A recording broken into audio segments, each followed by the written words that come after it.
What's up, guys? Welcome back to the letter. Um, why? Why are we back here? I don't know. I really want to just get into the game. I want to play the game today. Y'all already know I have been waiting to play it for about,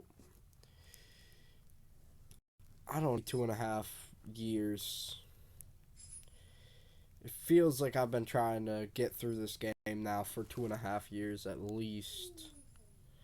If you completely ignore the fact that I started playing it this year, like,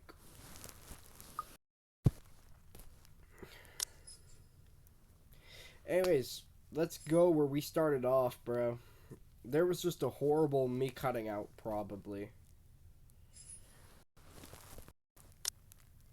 Things are going extremely slow on my end, so... Alright, I think we're good now. Let's load game file. The moon is well into the night sky by the time I make it back home.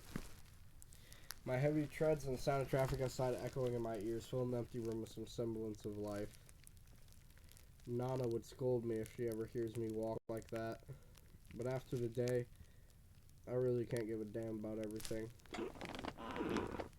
The mattress creaks under my weight as I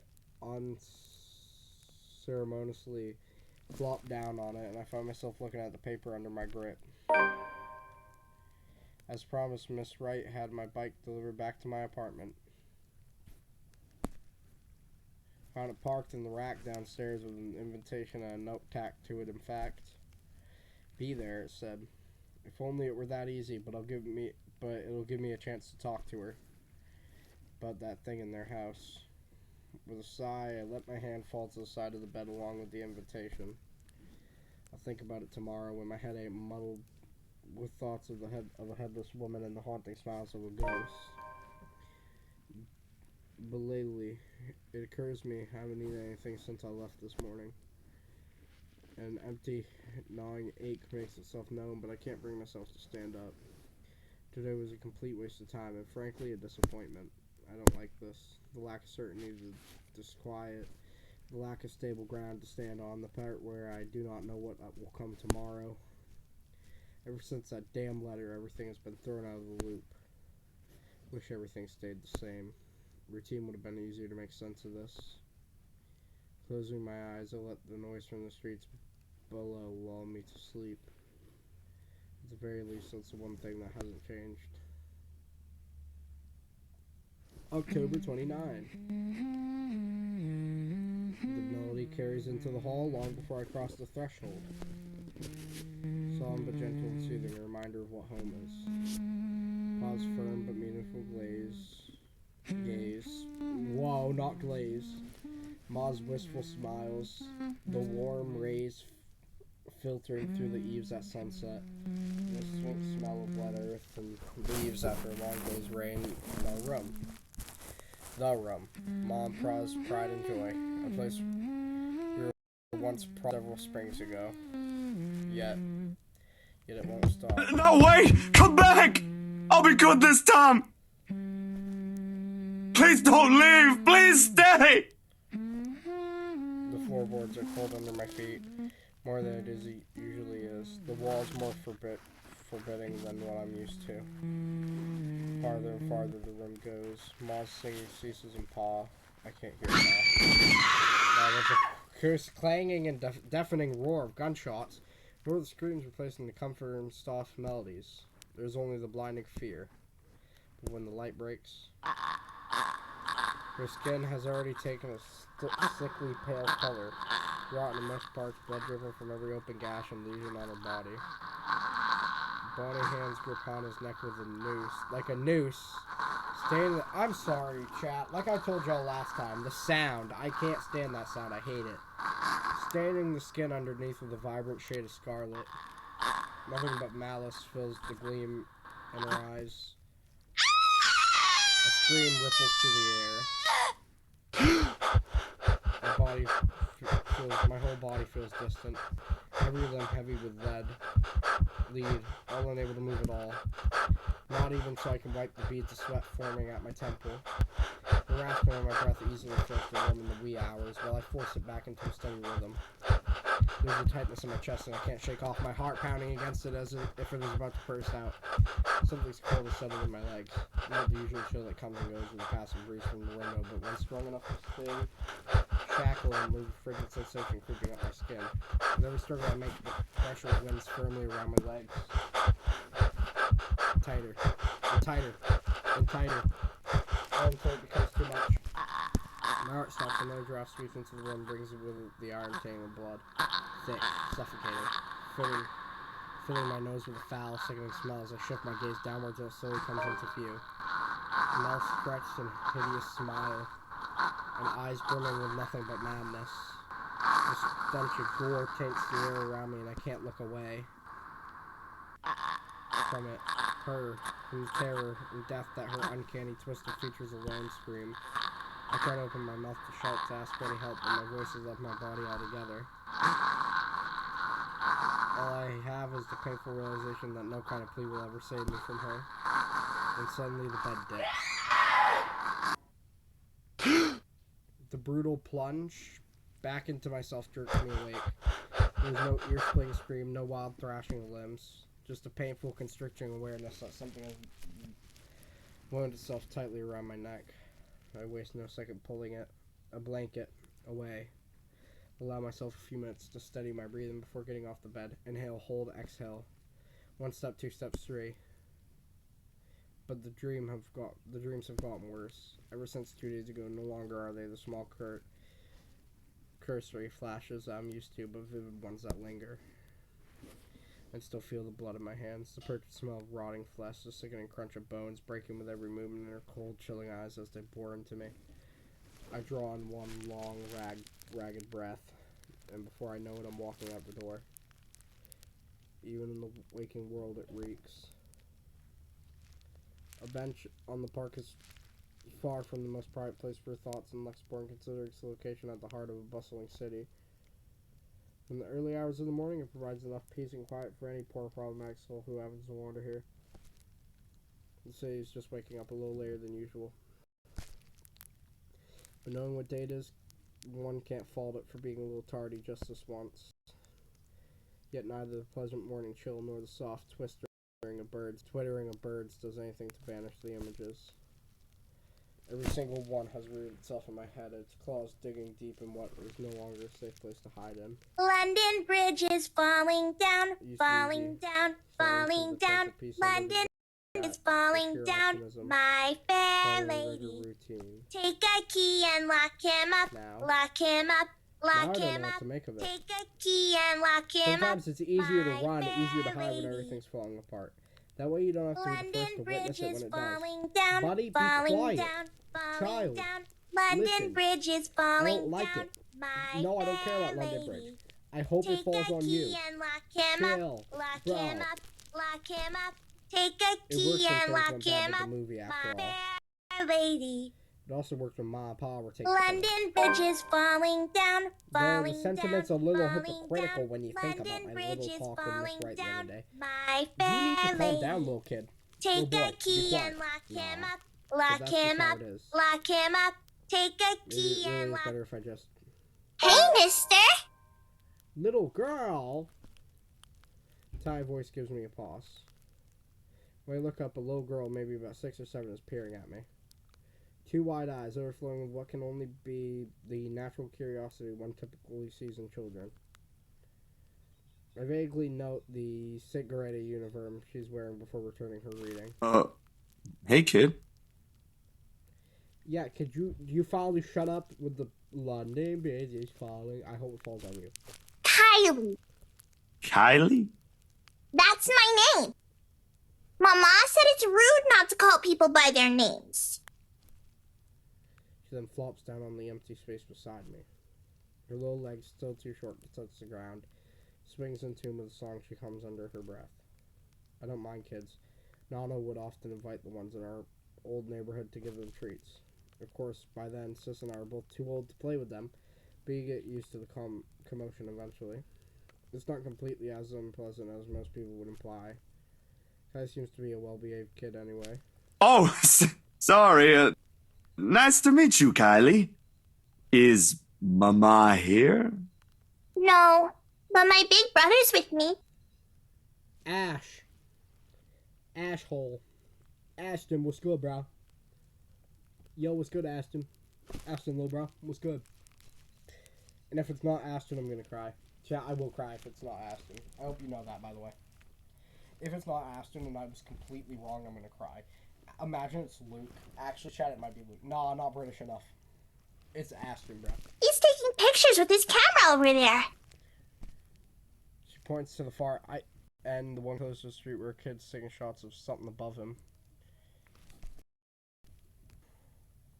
Doesn't look to be birds because... Okay, so it ain't Ash. Thank you so much for embarrassing me. Doesn't look to be birds because all there is a side of... On that side of the park are buildings.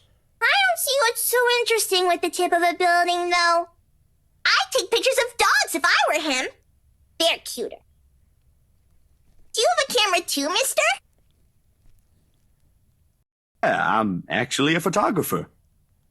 Mama's too young to get a camera. I'm sure your mama will eventually give you one.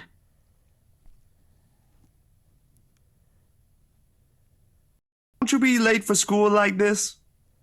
Big brother will get us there on time. Miss Papa. Who is Okay, so Rowan is clearly the big brother, and I was wrong. And I'm gonna cry now. We aren't going to be late. It's sports day. So it's not good if you keep looking like that today. If it ends up raining and we lose, it's your fault. All right, I'll try not to upset the clouds today, kid. Is it because you're sick, mister? Before I know it, a smile has spread over my face.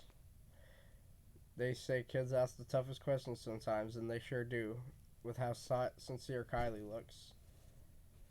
Lying feels like doing her a disservice. No, not sick. Just having a very, very bad day. Aw, poor man. Why is that? Is that like when my big brother ate all of my pudding? He did that once and then cried. It wasn't very nice of him. Yeah, I think so. You see, there's this mean girl. She's given my friends and I a lot of trouble. Hard to keep up when things are like that, you know? Especially when you do anything. It's kind of scary. Makes you wish things will just stay as peaceful as they used to be. Maybe she just wants to be friends with you?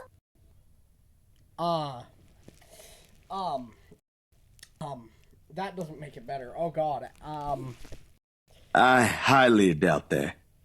yeah. She already hurt one of my friends. What if she's just sad? Or maybe she just wants help. That's what happened with Melody. I let her borrow my crayon when she left hers. Now we're playmates. It's not really the same thing, Kylie. What she did, they're pretty bad things. I still think there's another reason. Did you try talking to her? That's what Mama said I should do. I don't think that'll work either. You haven't even tried yet. You sound like Rowan. Rowan. You're just scared, mister. That strikes a chord. Maybe it's your tone or simply the truth in the words itself. I don't know why, but I can't help it. I laugh. Loud enough to disturb an elderly couple taking a leisure walk nearby. Why are you laughing? That's nothing. You're a really smart kid, you know that? That's what I've been doing, ain't I? Go full speed ahead and backtrack when the going gets tough. Stay in my safe zone because that's what I know. Once Don Navarro said I should be the first one willing to deal with my problems before anyone else. I didn't show up on our next appointment after that. But he's right. And tough, I hate to admit it. And though I hate to admit it, no one I've seen, but the kid makes a good point too. I'm so caught up thinking that there might not be a way out. Maybe there isn't, or maybe there is. But that doesn't mean I should just leave it up to fate. You better get to school, though, or you'll miss sports day. You should have won yourself some awards, alright? Alright! Can I show it to you when I do? That can cheer people up, right? Actually, Kylie, you know what? You have a great point. Get out of my... don't. In the distance, her brother calls for her, and I took that as a sign to leave. Got things to do. To face. The first few steps, they say. Nah, I'm good now, I think. Thanks to you. Besides, Mister needs to go. But you should show it to Mama and Papa. I'm sure they'll be proud of you, Kylie. I will! Thanks, mister! Bye! A little pat on the head before heading my way. Small gesture of thanks from a stranger she didn't know she might have helped. She may not understand it now, even though at such a young age she already has this understanding of things, but maybe when she's older. When the world no longer seems too big for her. But aren't you going to help me, mister? What? Confused, I glanced back. Whatever cheer a little talk brought has vanished under the shadows suddenly dancing in my eyes. The frigid air is most definitely not how the morning chill should feel like. Bitter, stinging, unwelcoming. And the kid, You think, mister? Are you going to help me? Leave us alone! What did we do to you? the response never comes, however. Because when I blinked, gone. Hello? Mister? Are you okay? For several passing seconds, I let my finger on her face, waiting for any sign of another change.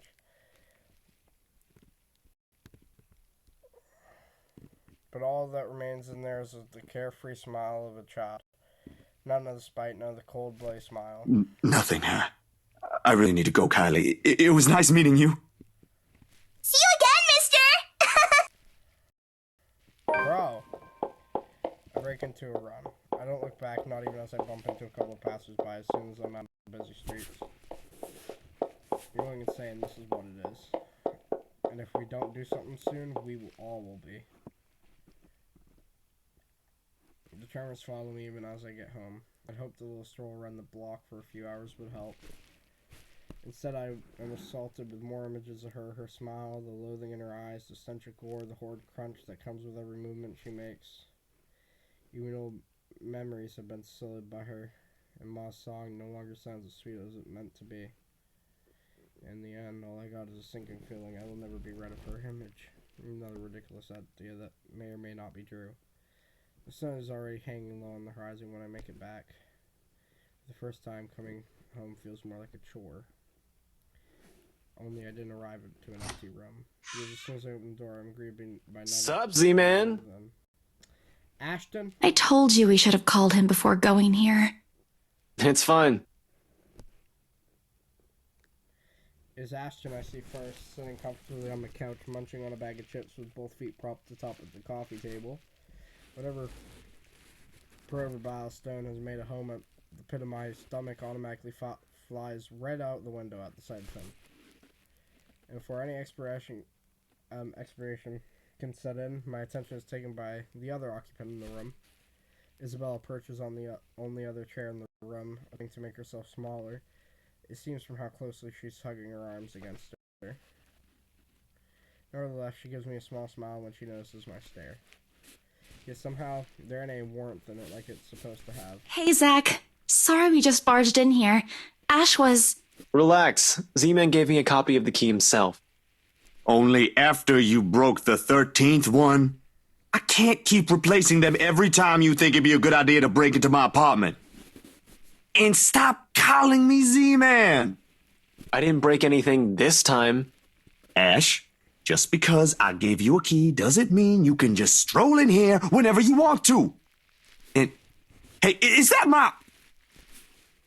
I smirks at him because, of course, he has the gall to smirk knowing what he did. He pops him what's very likely the last piece of chip into his mouth and folds the wrapper neatly on the table before throwing it on the nearby trash. From her chair, Isabel shoots me an apologetic smile as soon as the foil hits the waistband with a dull thunk. Common sense dictates that I should be angry, but after everything, having something normal play out in front of me, no matter how childish their antics can get, I can't bring myself to muster even a tidbit of it. Behind me, the television started blaring the music for the end credits of a movie. They've likely been waiting for a while if Ash has gotten impatient enough to rummage through my cupboards and watch. Of course he eats all of it. You know, I was saving that for the weekend. Did you at least share some with Bella? Don't worry about it. I'm good, Zach. Really? It's free food, you know. What was that you usually say? You don't say no to free food? What happened? No, I'm just not hungry. Ash only shrugs at the question in my eyes. I can't be the only one who finds this vibe she's giving off to be odd, and the guy has no doubt already caught wind of it. Aye. But if you want something, just say so. I've got a fully restocked pantry right here at your disposal. Still not a 5-star level thing, but for an empty stomach, it'd do. Just say the word. Thanks, Zach. Maybe next time. Food is not really what we came here for. Ash, he's the one who... She casts a brief glance at Ash, and in an instant he sits up. Every trace of amusement is gone from his face as he claps his hand in front of him and leans forward. A minuscule gesture meant to ease, yet the grim expression on him tells a different story altogether. All right, you two, what's this about? I don't like those looks. A short but tense pause follows. They're both stalling. Under normal circumstances, I'd wait with these two. The more you force it, the more they'll clamp down on it. But as a handful of seconds continue to slip by, the unsettling feeling in me also grows. Soon it turns into impatience. Before I can demand a response, though, one of them f***s up. It's Isabella who... We just thought we should check on you. After what happened to Rose, Please don't tell me something happened again. No, nothing. None so far. And we're keeping it that way as much as possible. Ash, it's not that easy. This isn't some... We don't know that. Let me... The bitter frustration impossible to miss, but he catches it as soon as Isabella draws back. He allows himself a moment to breathe before dropping it for one last harsh, gentler. Let me look at this first, okay? I agreed to let me handle things from now on. I already told you everything. There must be something we're not seeing in this just yet. We'll sort this out, but no more silly ideas and running around on your own. You're making people worry more than necessary. Becca, especially. So everything's fine? Depends on who you're asking. How are things with you? Anything else? Good, I guess. There's been something Admittedly, down at the housewarming party last night threw me off a bit. I'm not asking about that. Remember the letter thing Isabella's been yapping on about? I'm asking about that kind of odd. I look at him. Gabe, more like his serious expression doesn't waver despite the pricks. Look, I shoot him. There is a brief second I let pass as I wait for the heavens to fall somewhere. It doesn't come. The sky is still bathed, vibrant, reddish hues as it waits for the night to arrive.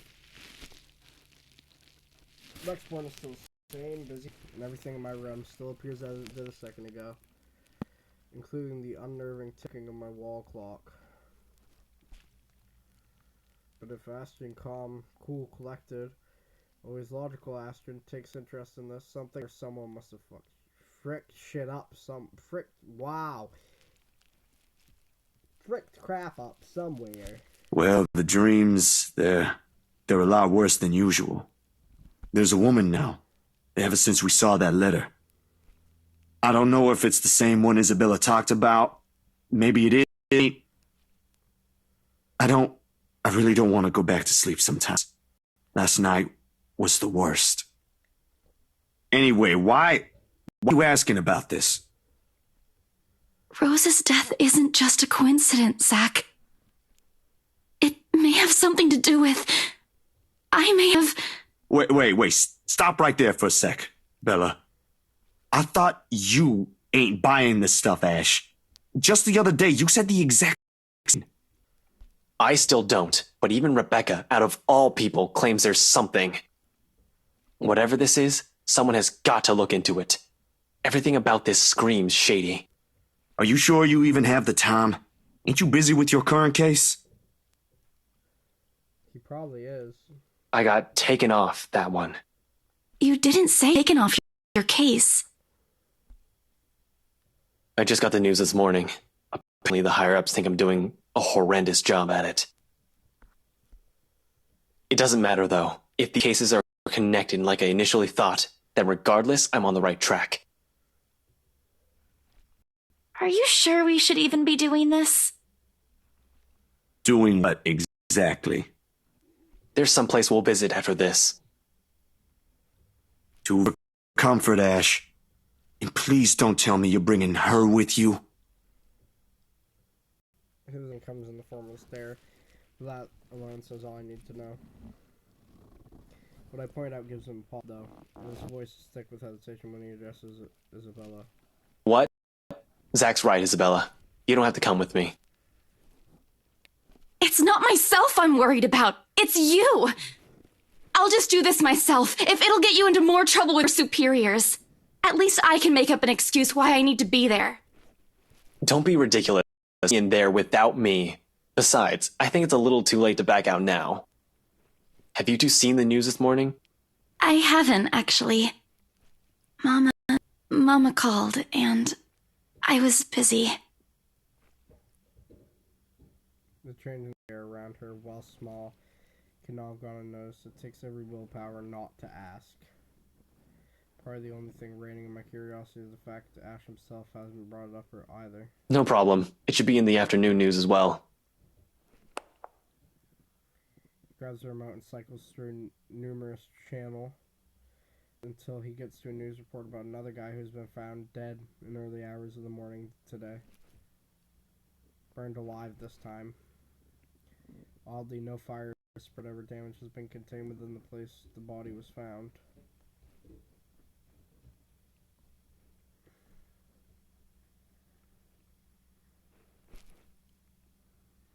The room itself, however, has been completely vandalized. Help me.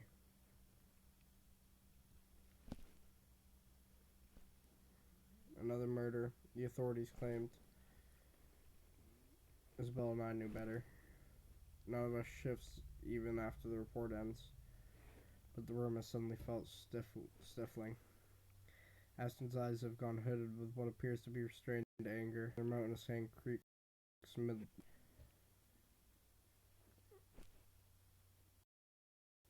a tiny little thing gripping at my insides. Growing with every passing second as the dread sinks in. In the thick of it. In the thick of it. I'm in the thick of it. Everybody knows. Bro, I'm sorry. We should have left that song in 2024. My bad. My bad. Isabella's voice is the one that breaks the hush. A small, weak thing on its own that wavers unevenly between words, but every syllable heavy with meaning. This is because of that thing, isn't it? I did this somehow.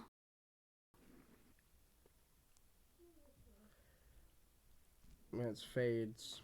All that's left in the air is her doubt and fear, while all we can do is to cope.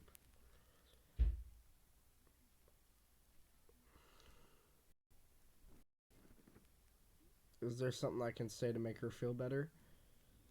We can still fix this. It ain't too late. We could still fix this. There's 3 of us here. 4 if you count Rebecca. No, she's staying away from this. She lifts her gaze at me, eyes steady and shoulders squared as she holds it against the baffled look I give her. Although in the next second I immediately swings it takes me by surprise nevertheless. In those brief moments, it's like I faced a different person. I don't want to involve her in this any more than I already have. Both of you as well. I already said it. That's completely out of the question. Stop. Still in all, that's 2 extra heads who can do the thinking. Between us 3, I'm sure we'll figure something out pretty soon. This whole thing sound like it's a piece of cake to deal with. It ain't. But better than sitting around. Plan is still a plan. Yeah, you know what? He's right. You're going yourself in the foot one day with that kind of thinking. We don't even know who's doing this. Good point. The last 2 murders might just be similar incidents done by 2 different suspects. Hasn't stopped you from going after them before. Remember that time when you... Okay, stop right there. There will be no telling of that incident today, Z-Man. Or ever. Keep calling me Z-Man and maybe I will. Suddenly Isabella laughs. Though muffled by her hands, it rings light and easy against the thick tension in the room. Still a far cry from the usual cheer she carries, but brings shift in the otherwise dreary mood. Thanks, you two. How about it when he's not around? Give it up, Z-Man. She's not interested. Who says I'm not? Ash makes a face but chuckles at the jest despite himself. Why am I even friends with you two? And like this, most of our worries ebb away, if only for a few moments. They make their leave mere minutes close to sundown. And that's where I'm going to end this video off, chat. I'm going to make my leave. I'm sorry, Zach. I know we're besties. I know we're bestie boos. But I can't. I'm sorry. What's in my journal? Wow. What? I want to see October...